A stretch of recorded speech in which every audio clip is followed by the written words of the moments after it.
Saya nggak tahu kenapa kalian memilih mendengarkan cerita silat ini ketimbang cerita yang misteri. Tapi, sejak kalian menekan video ini, ceritanya sudah dimulai. Jaka Lelana Si Dewa Mesum, karya Kang Ramli Autor, chapter ke-6. Duel antara Jaka Lelana dan Raja Burung. Jaka sendiri berpendapat tak akan mampu untuk menghadapi si Raja Burung. Tapi entah mengapa ia merasa yakin kalau keempat kakek itu pasti akan mendukungnya dan pasti akan menolongnya bila ia dalam keadaan terdesak. Hal itulah yang membuat ia menjadi nekat. Si Raja Burung terus menerjang dengan hebat, sepasang lengannya bagai patuk burung yang terus meluncur deras mematuk. Patukan itu menimbulkan hawa panas yang menerjang terlebih dulu. Jaka tersentak kaget. Ia terperangah melihat tubuh si Raja Burung yang dapat terbang memutari dirinya. Tahu-tahu ia diserang secara mendadak, namun detik itu ia telah melompat untuk menghindar. Tak dinyana, gerakan si Raja Burung tidak sampai di situ saja. Kakinya kini menotol tanah dan tubuhnya kembali melambung terbang mengejarnya. Patukan-patukan ganas kembali menerjang Jaka Lelana. Pemuda ini gertakkan giginya. Dalam keadaan demikian, Jaka benar-benar harus memeras otak untuk dapat bertahan atau menghindari serangan dari si Raja Burung. Jaka berkelebatan melompat untuk menghindari dari terjangan ganas itu. Hal demikian berlanjut terus sampai 10 jurus dan ia selalu dapat menghindari serangan dari si Raja Burung. Keempat kakek itu ternyata mempunyai tingkah yang sangat beragam.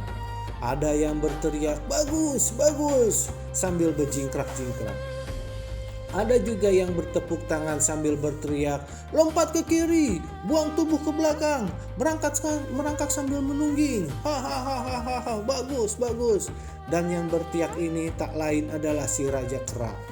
Sebenarnya Jaka telah terdesak, tapi mendengar aba-aba dari si Raja Kera, ia tanpa sadar menuruti ucapan si Raja Kera.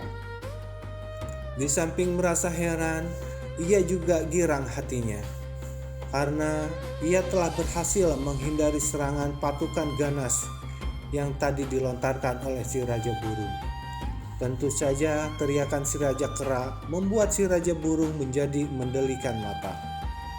Diam-diam dalam hati dia memakinya, "Keparat, kunyuk tua, mengapa dia mengajar si bocah muda ini?" Desisnya begitu kesal. "Jaga serangan!" Tiba-tiba si Raja Burung membentak. Kali ini Jaka merubah serangan yang lain dari serangan 10 jurus tadi. Lengannya tidak saja mematuk tapi juga mengibas. Kibasan lengan dari si Raja Burung menimbulkan angin santar yang menerjang tubuh Jaka. Angin itu bukan angin biasa, melainkan angin yang berhawa panas. Angin panas tengah menderu menerjang pemuda itu. Gerakan si Raja Burung kali ini membuat Jaka kembali terpukau. Karena belum lagi serangan yang tiba-tiba, tubuh kakek itu telah lenyap entah kemana. Tahu-tahu si Raja Burung datang lagi dengan angin panas dari arah yang lain, disusul dengan serangan yang menerjang ke arah Jaka. Kiri dan kanan, muka belakang seperti telah dibentengi oleh terpaan angin panas yang menghalangi jalan untuk melompat. Dalam keadaan terdesak, Jaka cuma bisa pejamkan mata, tapi tiba-tiba terdengar suara bentakan mendesing di telinganya. "Lompat ke atas, bocah gendeng! Apa kau mau mampus?" Bersamaan dengan membuka kelopak mata, Jaka telah menuruti bentakan bernada perintah itu. Terasa angin panas bersiutan di bawah kakinya. Saat itu terdengar suara bentakan dari si Raja Burung. "Bagus!" Dan tiba-tiba saja manusianya telah berada di udara tepat di hadapannya. "Terimalah kematianmu, bocah muda!" Dibarengi bentakan patukan ganas yang menyambar leher pemuda itu. 4 butir batu kerikil meluncur begitu pesat ke arah si Raja Burung hingga ia terkejut bukan main. Kalau dia meneruskan serangan untuk merenggut jiwa bocah muda itu, mungkin ia sendiri akan mengalami hal yang sama dengan nasib pemuda itu. Karena 4 butir batu kerikil itu justru tengah mengancam jiwanya. Si Raja Burung dengan cepat mengambil keputusan. Ia segera membatalkan serangan dengan segera. Kedua lengannya digunakan untuk menyampok mental 4 batu kerikil itu dengan kibasan lengan. Tubuhnya sendiri berjumpalitan di udara dengan gerakan yang sangat cepat. Saat ia sudah dapat menyelamatkan diri dari serangan 4 batu kerikil yang mengandung maut, di kejap lain ia sudah jejakkan kaki kembali ke tanah.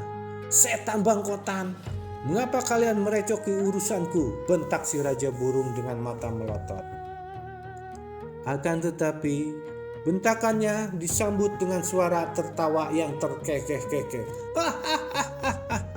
"Kami terpaksa merecokimu, tua bangka si Raja Burung, karena kami tak ingin kau membunuh bocah muda itu," kata Raja Ular dengan mendesis.